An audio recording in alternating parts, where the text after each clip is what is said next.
All right, let's bring in our panel right now to talk about this week's top stories. With us today, we have former state party chair for the Indiana Democrats, Robin Winston, 2016 vice chair for the Indiana Trump campaign, Tony Samuel, former state lawmaker Mike Murphy, and UIndy political science professor, Dr. Laura Wilson. Laura, we heard some of your thoughts earlier on this redistricting fight from earlier in the week, but it's also raising a lot of questions about specific campaigns and whether candidates will decide to run or not to run based on where these new lines get drawn, if they get redrawn. That's a lot to sort out between now and the primary. Yes, and that's a really tight timeline. If you figure the fact we would have to have the governor call a special session, the legislature would have to redraw the lines, then you're talking about basically February filing deadlines, the May primary, and the November general election. I think there's a lot at stake, and one of the groups that is most involved in this but would have the most risk, the most to lose, is the Indiana General Assembly, because at the end of the day, they would be drawing these lines not directly for their benefit, but for congressional representatives. I don't know if they're going to be held accountable for it. Which absolutely, right? And they'll all be up for election in November 2026. Yeah. Mike, what are you hearing here in terms of where state lawmakers are on this right now? We've heard from a number of Republicans already who say they don't want to draw a new map this year. Now there's this invitation from the White House and more pressure from Trump allies. What are you hearing on all this? Well, first of all, I think Braun's in a very tough spot. He's got to please his boss, right, who is Trump. He wants to be like Trump.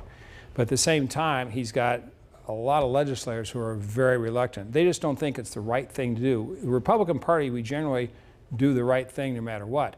I remember in 1995, we got really cute and we had full of hubris, and we thought that if we changed the law so if we were ever even up again, the speaker would go to the party of the person who won the governorship or the Secretary of State. And we thought that Goldsmith was going to whip Frank O'Bannon. Frank O'Bannon beat Goldsmith pretty handily, and we lost the speakership for 7 years. So don't be so cute. Tony, you heard our interview with the governor earlier. It sounds like he wants to leave this in the hands of legislative leaders at this point as much as possible. Yeah, it sounds like that. Of course, they're having, internal discussions. What I would suggest, and they can do and say what they want, but I think it would be better if they pulled back a little on the statements that they're making until they got the broader case from the president. Which still getting a couple weeks there, yeah. Yeah, and this is going to drag out for quite a while. The other thing, you're talking about, the lines and the political side of it as well. There's a whole fairness issue and fair representation. You can make the case that I think that you don't need to wait every 10 years because districts change, population changes, happens all the time. That's what's happening Have in they Texas. changed that much? Maybe in not, our but we state? need to look at it to make sure that it's fair. Robin, what are you hearing on the other side of the aisle as lawmakers from your party made their way to Illinois this week to meet with their colleagues from Texas, where Democrats are now headed back now that California said they're going to try to counteract what they're doing in Texas. A lot of moving parts here. Well, there are a lot of moving parts because we passed a terrible bill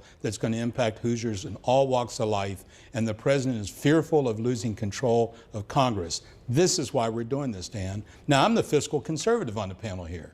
You're going to spend $500,000 on special sessions that could be used for special ed teachers, more state troopers. You just cut the budget by 5% across the board. I think we could use our money a lot better than this. Mike, we mentioned that 4th district race and the questions about how redistricting could impact that campaign. It sounds like State Rep Craig Haggard plans to run regardless of any new district maps and regardless of whether or not Congressman Baird decides to run again, with the congressman saying this past week that he is running for re-election. Well, yeah, I think they have some similarities. They're both military heroes, and I honor their service in both cases. But if you look at the record of leadership across the board over a career, Craig Haggard stands out uniquely, even among most state legislators. And we'll see how that race winds up, especially with the impact of redistricting. Again, Haggard says he's going to run no matter what. Tony, of course, Representative Haggard speaking out last week about this alleged deepfake video in the lieutenant governor's office that allegedly portrayed his own wife. Now comes word of this meeting between Governor Braun and the lieutenant governor. What do you think the governor was likely to have said in such a meeting, given all the distractions that have come from the LG's office? Yeah, I don't know. It would be good to be a fly on the wall. We can only imagine. Yeah, we can only imagine. But the lieutenant governor has had these, had these talks with legislative leaders. I'm sure the governor through the legislative session since he's been in office, because, like I said last week, this kind of thing, even though this is more bizarre than the others, kind of thing keeps happening. I think the lieutenant governor likes the attention. I don't know if any of these talks, if it did happen, do any good. I just don't know, because there's so much, and the word, you know, last week, I'm sorry, I said run like run like it's You run said by the an office was eighth being grader. run What I really, by an eighth grader. and that's true, but what I mean is, it's just a very immature way to run things, way to handle yourself as an elected official, and that comes through from everything they do from that office. But Laura, as frustrated as the governor might be with Micah Beckwith, there's not really a lot he can say or do. These are two separately held offices constitutionally, even though they were placed on the same ticket together by Republican delegates. Yeah, formally they don't have a lot in common, and I think that is part of probably the frustration that Braun has, quite frankly, because it's still a part of his administration, even though this wasn't the lieutenant governor he necessarily selected. Now, I'll promote him up from 8th grade. I'll say the office is being run like a fraternity, you know, and the problem with that is that these are state dollars. This is a state budget. This is time. Now we have the Marion County Prosecutor's Office involved, right? We could be talking about other and more important issues, but this is what we're dealt with. Another important issue here at the federal level, Robin, a lot of news this week. The president, of course, meeting with Vladimir Putin in Alaska on Friday, and then there was also a lot of uproar in D.C. over his decision to have the feds police Washington, D.C. How concerned are you about the president wanting to try and take that model to other American cities, like Indianapolis, potentially, where there's already been some calls for the state to take over? Dan, I wish he would have used that model on January the 6th when people were making their way up Pennsylvania Avenue with bats, ladders, Kevlar, Ranger formations on the way to the Capitol. He was right down the street hearing glass being broken on the Capitol, never deployed the National Guard, never offered to do anything with the D.C. police. As far as replicating it elsewhere, crime has gone down in Washington, D.C.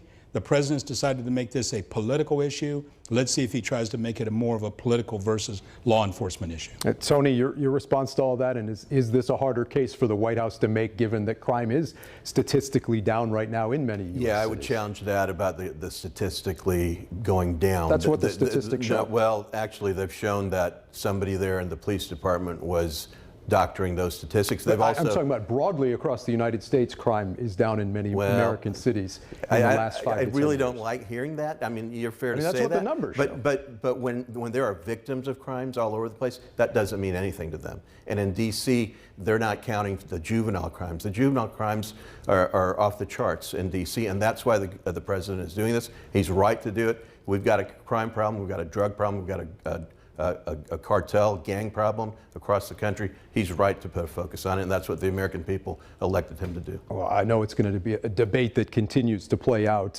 here on this panel and across the country here over the next few weeks as well. All right, coming up next, we're going to talk about the impact of this year's state fair as we talk with Governor Braun about that event. We'll also talk about another international event that's teeing off right here in Indiana this week when we come back.